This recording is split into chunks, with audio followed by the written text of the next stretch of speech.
Hey YouTube, ID.Furkan here, and this is the Ford Mustang Mach-E extended range rear-wheel drive in lucid red. And it's a beauty in this color.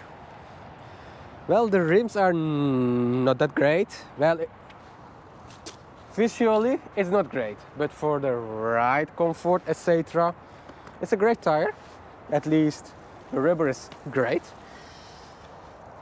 ChargePort is right over here. Can we open it? No, of course not, because I need to open it like that, and then the door will open, and you see here the numbers.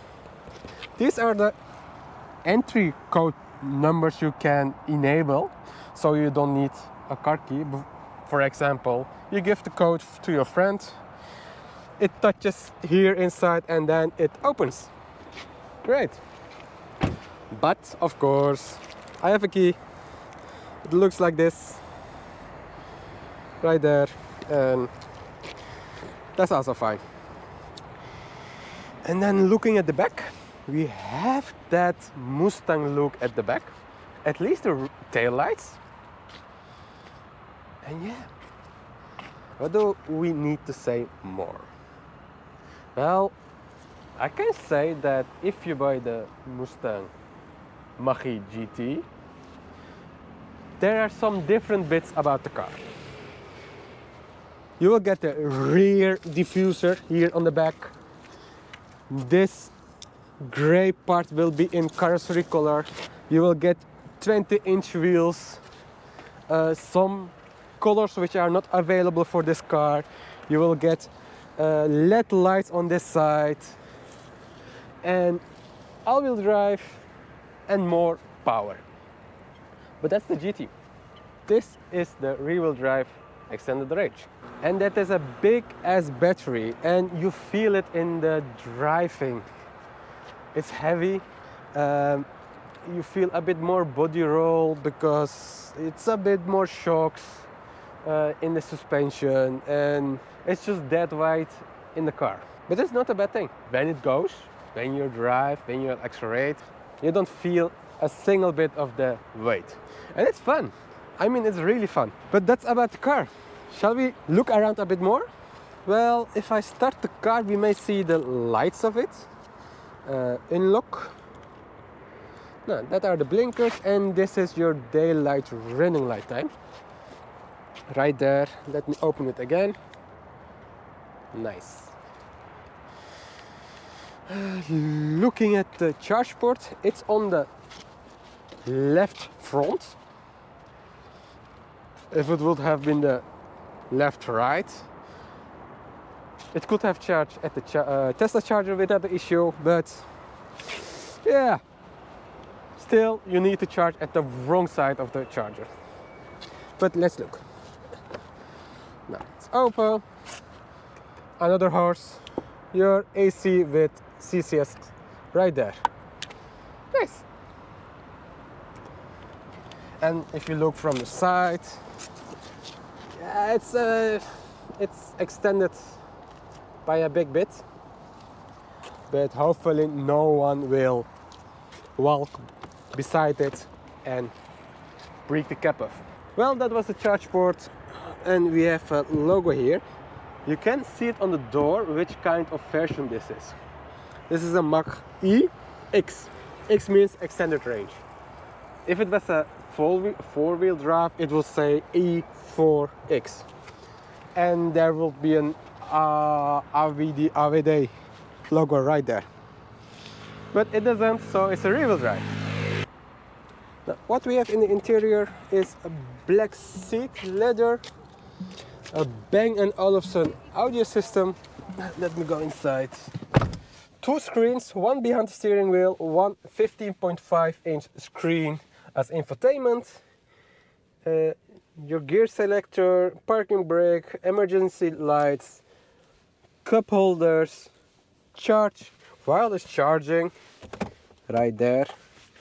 Some more stuff at the back.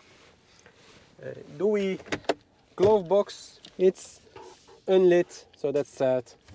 And more Bang & Olufsen speakers at front of you. lights, mirrors, glass holder, sunglass holder, very, very nice, especially for me, for glass users. This is really, really nice to have.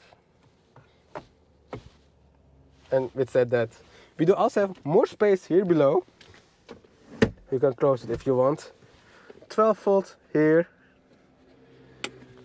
and more squishy seats on the passenger side, and that's it. And back to the steering wheel, you can adjust it 4 ways, in, out, up, down. It's not mechanical, it's manual. It's not automatic but manual. So we close it again. I will just change it in a minute. And yeah, this is the Ford Mustang Mach-E from the front. We do have a nice panoramic roof. There is no cover which you can close, so it's great in the winter sun, but I'm not sure how it is in the summer sun and if it's reflecting UV or such. But it looks good. It looks really good. And it's only a panoramic roof because you can't open it. Let's go to the back, and then we go later back to the infotainment. Now the rear seats, because the car is still running, it's horning me, but the engineers, designers of this car, played with your eyes, because you think that the car is sloping back down right here, but in reality it stays high. So it's just a play with your eyes right there.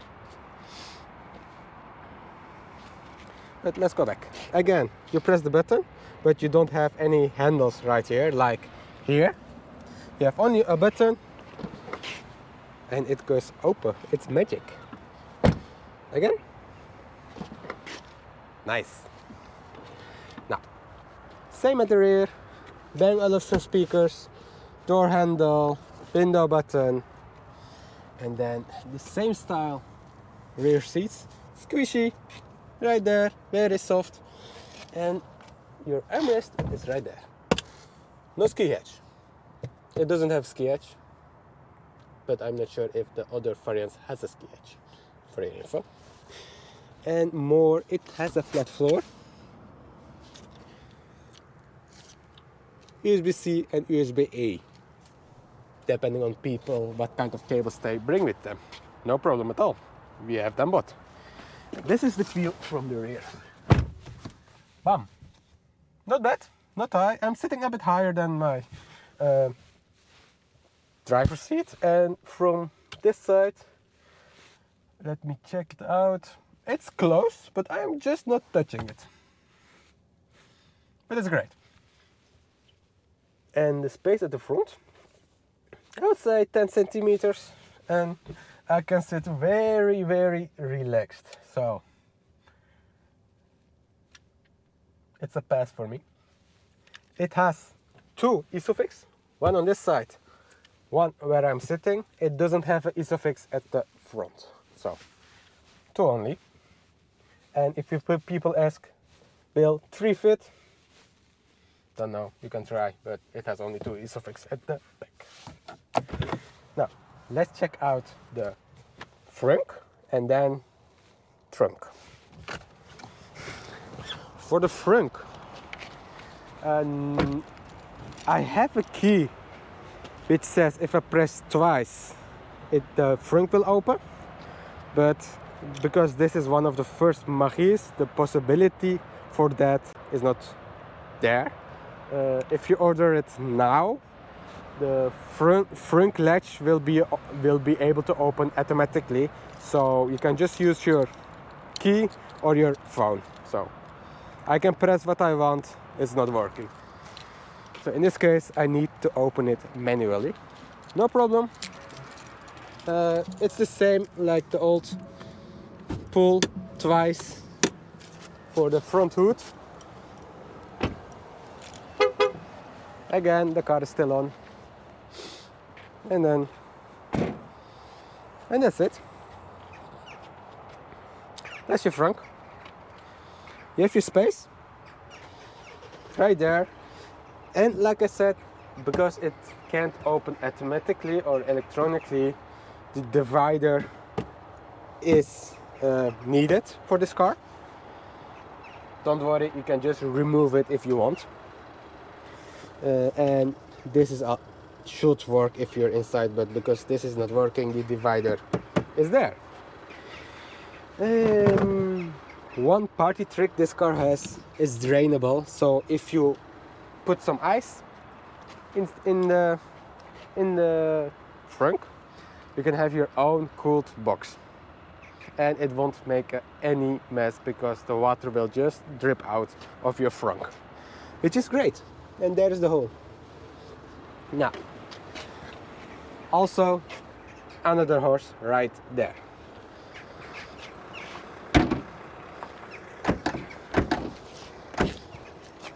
Horsey right there. Horse right there. Horse right there. Shall I go on? I think we have also a horse right here. If I swipe down, there's a horse. If I look further, I think I'm done at the front. Yeah, I'm done at the front. The rear doesn't also have the more horses. Looking around. No, let's go up to the back. And then let's open the trunk. And for the last bit, let's open the trunk. Another horse right there.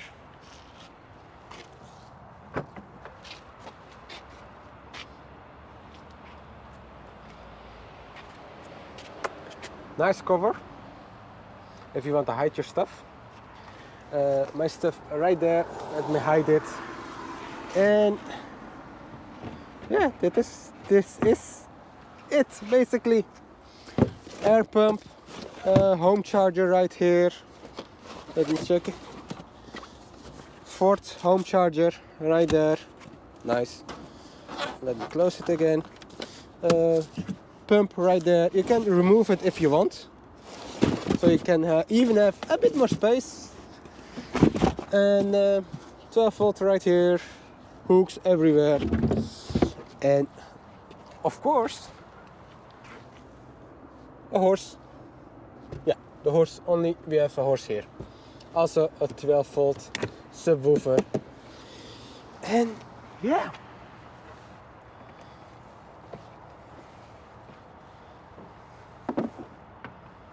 Okay, not much, but it's a cover. Also another horse right there. So lots of horses on a horse car. Yep. Go in. Go in. And that's the trunk.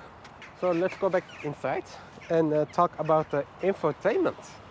Well, we are inside and let's talk about the infotainment right there. It's a big screen and you have lots of possibilities which you can show on the screen. Now, on the bottom part, it's maybe hard to... Wait.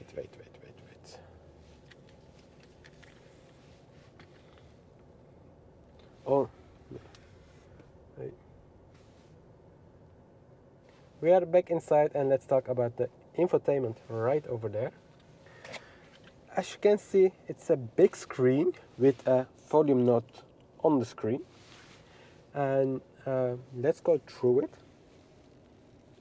At the bottom part, you have your AC control. Now, on the top, you have the menu for all your applications. And this car is able to run Android Auto and CarPlay wirelessly. Currently my phone is connected and as you can see, no cables, but it's connected, so we start Android Auto. Ta-da! It's working! And one thing I would like to show, which may irritate me and maybe not for others, there's here a button for Android Auto to extend, but look what happens if I press on it. This space goes down, but it's still not used. I don't know why. It may work for CarPlay, but for Android Auto it's just the screen, so why would I make it larger? So make it smaller again, and then we have the quick settings of the options, apps I would say, which you can find here. Close it. Looking it back quick, this car has TPMS on the tires, so it can know the pressure in bar of the tires all around, which is great.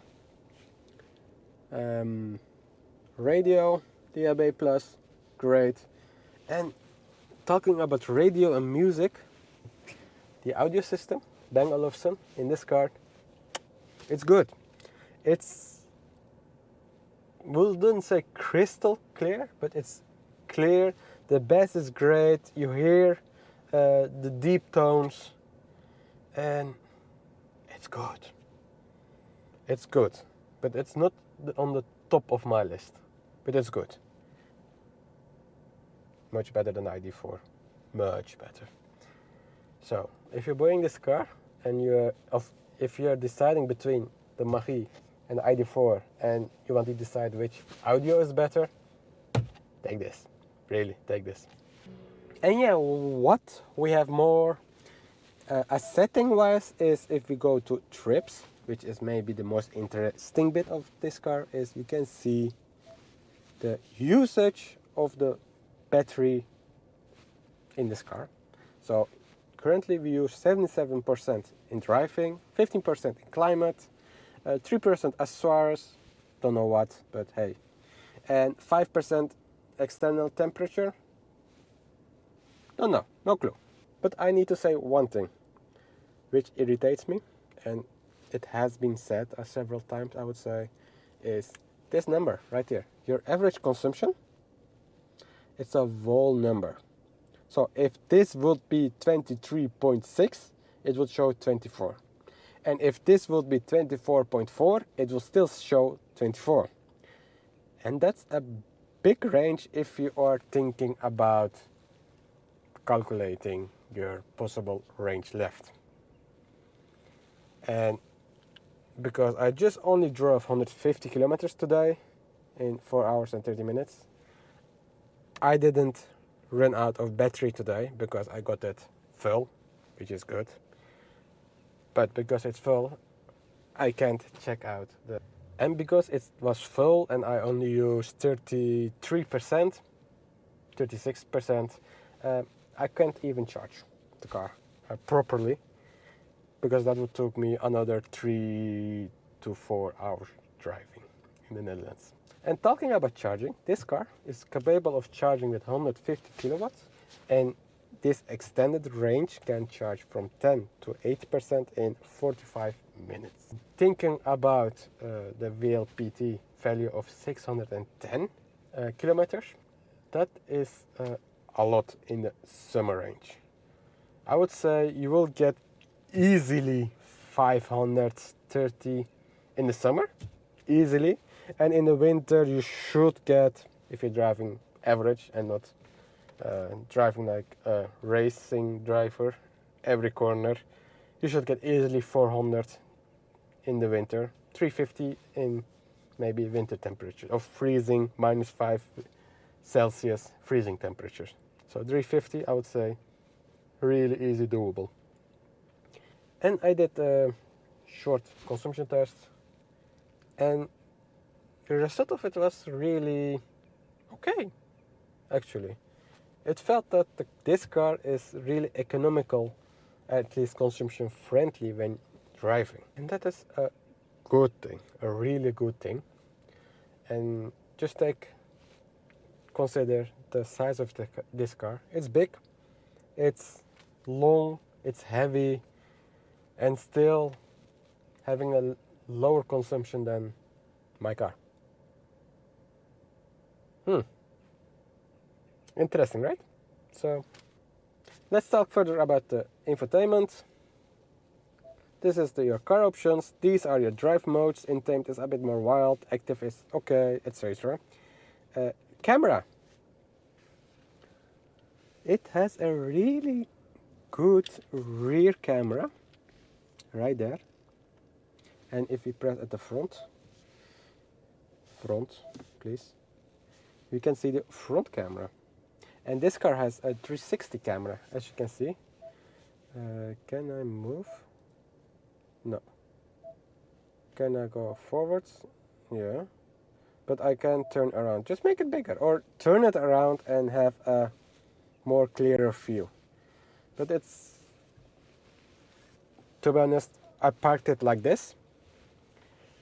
And this is currently looking front. If I go just park back.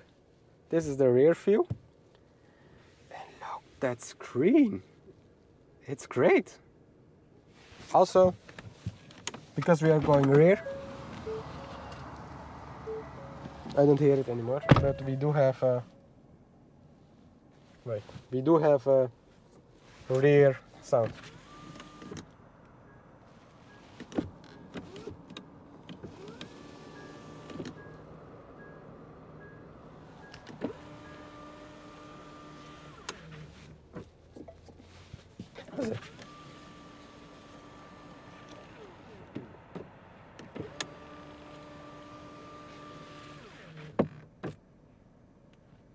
Okay. No. We have the camera. No. Well, let's end this video. And before we end it, I would like to talk about the driving pleasure of this car. Yes, it's great to drive, but I have one issue with the drive dynamic of this car. It's, for my taste, it's a bit too bouncy. It could be the tires, it could be the suspension, it could be the weight this car needs to carry, but for me it's just too bouncy. And this doesn't mean I don't like to drive this car. But I have comparison with other cars and it's alright. It's okay. It's fun to drive. But it's not comfy because for every movement on the asphalt you just go bouncy. You have a bit more body roll, more action of the car. And it could totally be pure the tires, because the tires are just that thick, the rubber of it. But it could also be the suspension, because otherwise it can handle the weight of the car. So what could be better with this car is adaptive suspension, but that could be a bit more expensive in the future. So that's it basically. It's a bit dark, it's getting darker, and it's time to say goodbye.